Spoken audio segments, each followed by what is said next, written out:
Kako smo ozbiljni odjednom. Da. Mi nastavljamo u revijalnom tonu. U proteklim emisijama predstavljali smo gradove kandidate za Europsku prijestolnicu kulture 2020. Sad je došao red na Pulu i na Osijek. Tako da su sa nama u studiju Igor Mavrin, urednik knjige Europske prijestolnice kulture Osijek, Vladimir Ham, zamjenik gradonačelnika Osijek i Marko Baus, dizajner, on je siroče došao iz Pule. I sam je tu nasuprot dva Osječanima. I nema majicu na kojoj piše Pula 2020. Za razliku smo se izbunili, nismo mogli znati uopće od kuda je.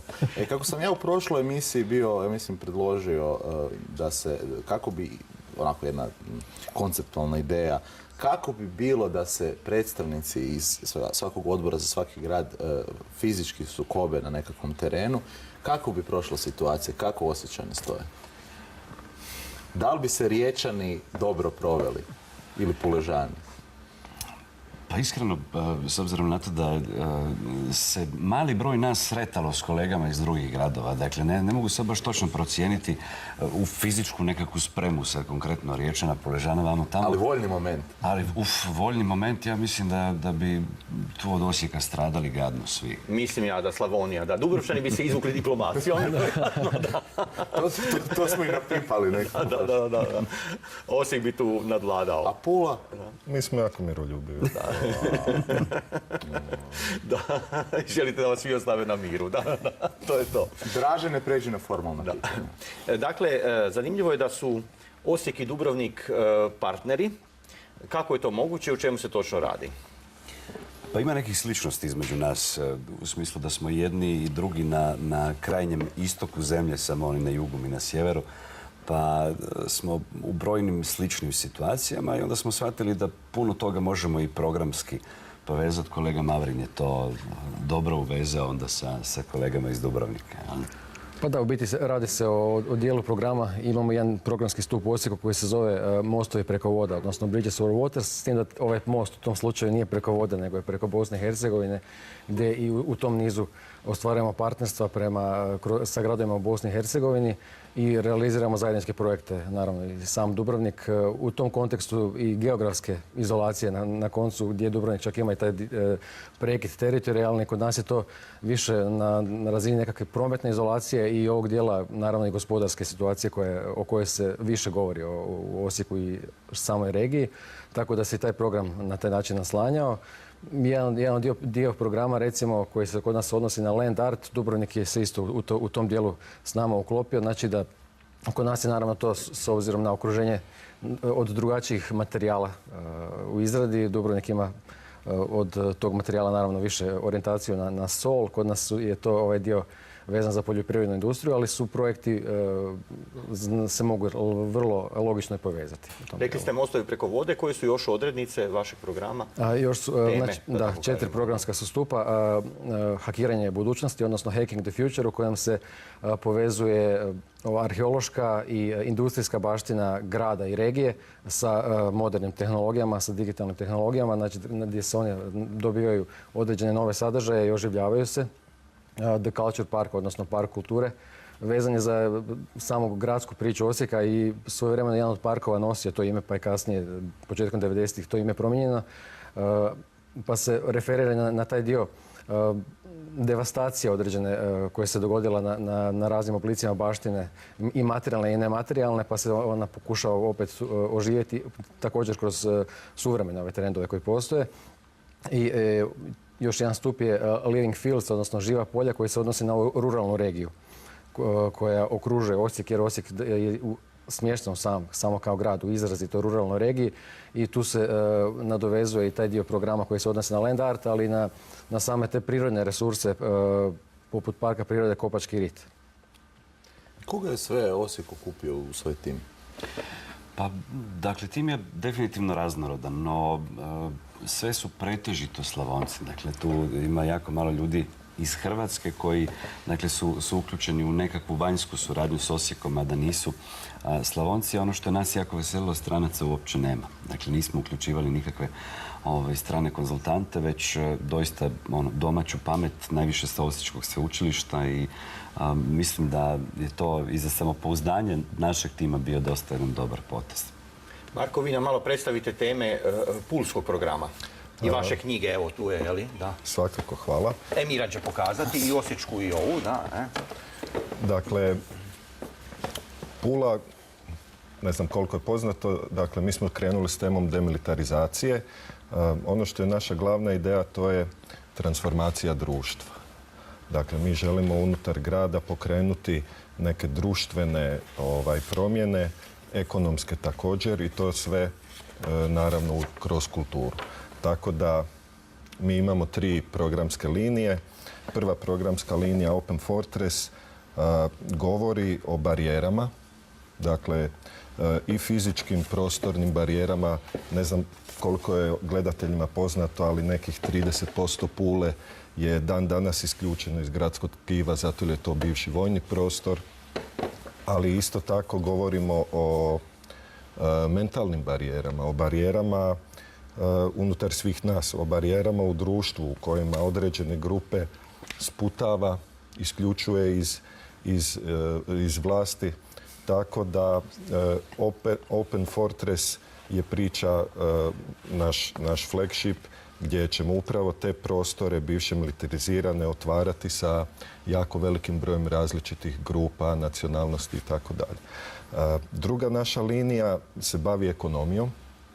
Dakle, mi dolazimo iz regije koja dijeli sudbinu Hrvatske u potpunosti.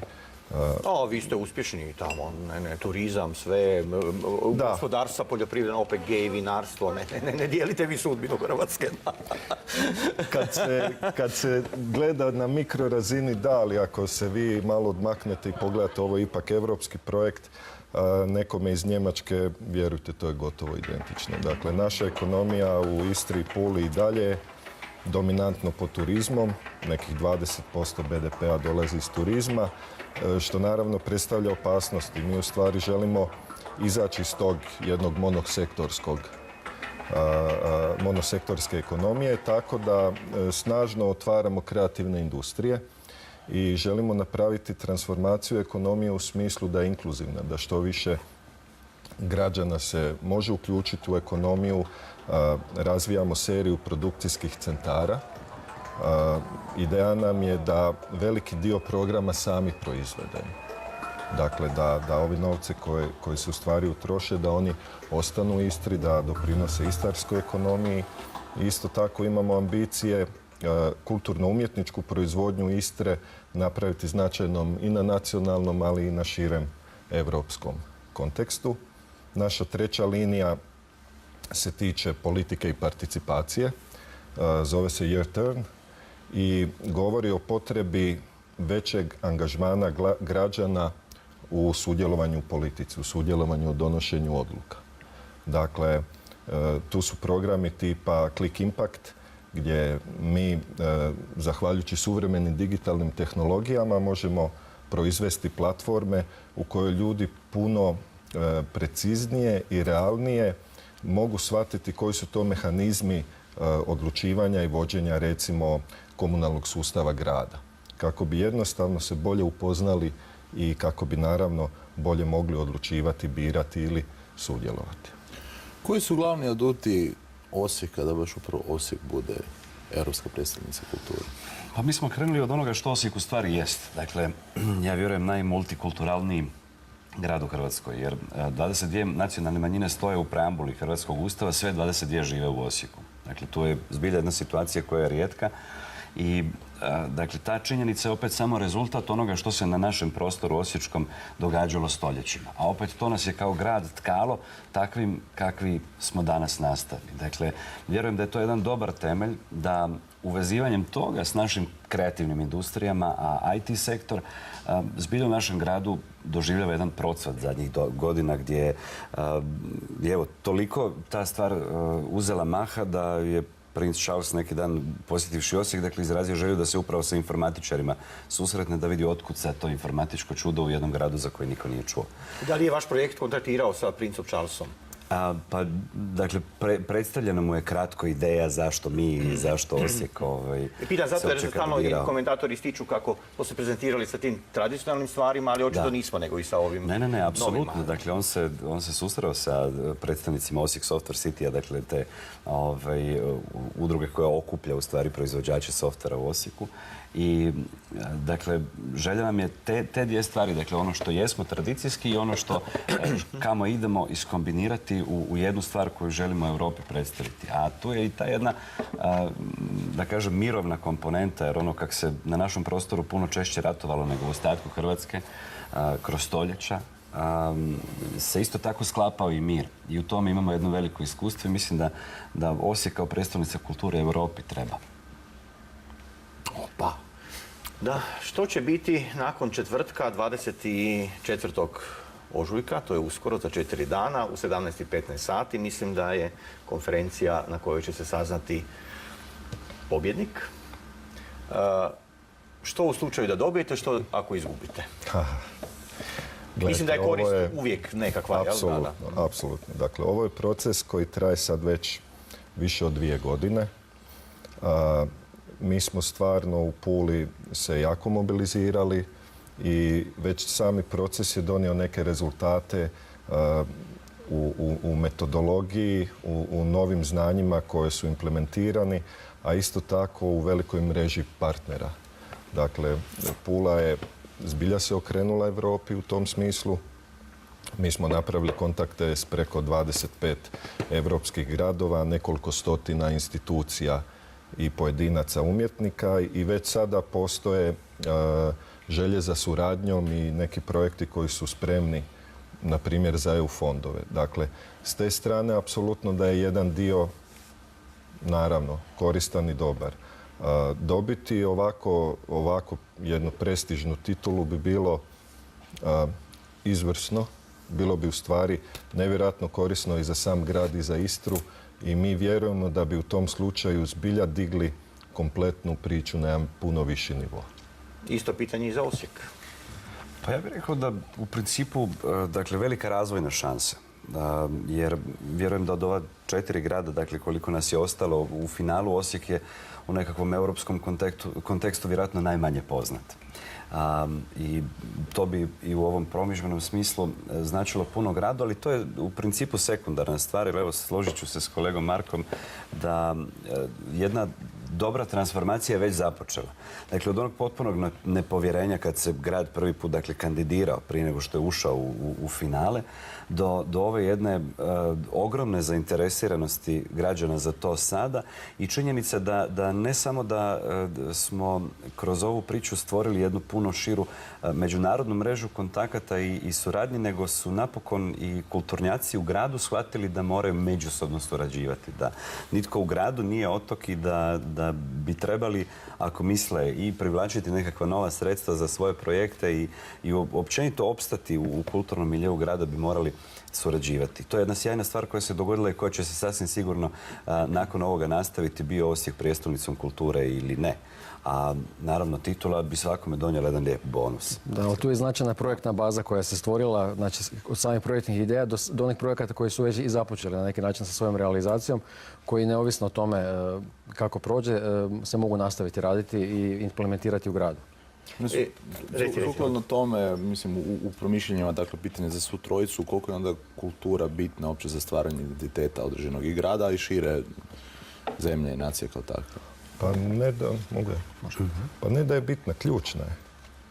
Dakle, kroz ovaj proces smo u stvari svi upoznali što na europskom nivou znači kultura i kako oni gledaju kulturu. I u principu Europa velike karte upravo baca na kulturu, na nezavisnu kulturu, na otvorenu kulturu. S obzirom da ovo je europska prijestolnica kulture, tu se traže i opisivanje tih dvosmjernih procesa. Dakle, oni nisu isključivi u smislu evo vam sad nešto pa ćemo vas mi naučiti, nego naprotiv. Dakle, i ta velika Evropska unija otvoreno pristupa nama. S druge strane, biti dio tog velikog, ako na kraju hoćete, i tržišta, ali prije svega mi govorimo o 28 zemalja, to je nevjerojatno kulturno bogatstvo, to je nevjerojatno bogatstvo znanja. U ovom procesu smo vidjeli koliko jedan čovjek sa jednom svojim backgroundom iz neke druge zemlje može oplemeniti naš prostor, koliko može inspirirati nas da nešto napravimo, a s druge strane smo vidjeli koliko mi smo sposobni inspirirati druge. I tu se rađa ta ideja zajedništva koja je u temelju Europske unije. Zanimljivo je da su prošli tjedan predstavnici Dubrovnika rekli kako je Dubrovnik, koliko god je bio poznat u svijetu stalno, žrtva predrasuda. Ljudi ga percipiraju kroz samo jednu prizmu. I ima li to i kod Osijeka isto? Slavonija, tamburaši, kulen, rakija i slično. Da, i prilikom samog dolaska sad u studiju, isto smo se, kolegica kad nas je dočekala, očekivala je ne nas dvojicu, nego nekog sa kapom i nekako vjerojatno. Ali da, važno je ipak i razbijati predrasude na svim razinama kroz taj projekt. Naravno, ne treba ni bježati od tog dijela identiteta koji je izgradio grad i regija kao takvu, ali se one integriraju i dobijaju nekako novo svjetlo, se stavlja na njih i oni se mogu reinterpretirati kroz sam projekt, kroz kandidaturu, tako da smo i taj dio nastojali implementirati u to. Ma da, u principu to je jednu tradicijsku kulturu staviti u europski kontekst. Dakle, svakako je ona dio europske kulture, svaka od nekakvih mikro tradicijskih kultura. I, dakle, povezuje se u tu zajedničku. Dakle, i dijelom je nje, a pomaže i tkati, i utjecala je europska na nju. Dakle, sve je to jedan beskaran splet. Dragi gosti, hvala vam. Držite se u četvrtak. Biće padanja u nesvijest sigurno i tako dalje. A mi krećemo na Francusku, Mi novu dramu. selimo na područje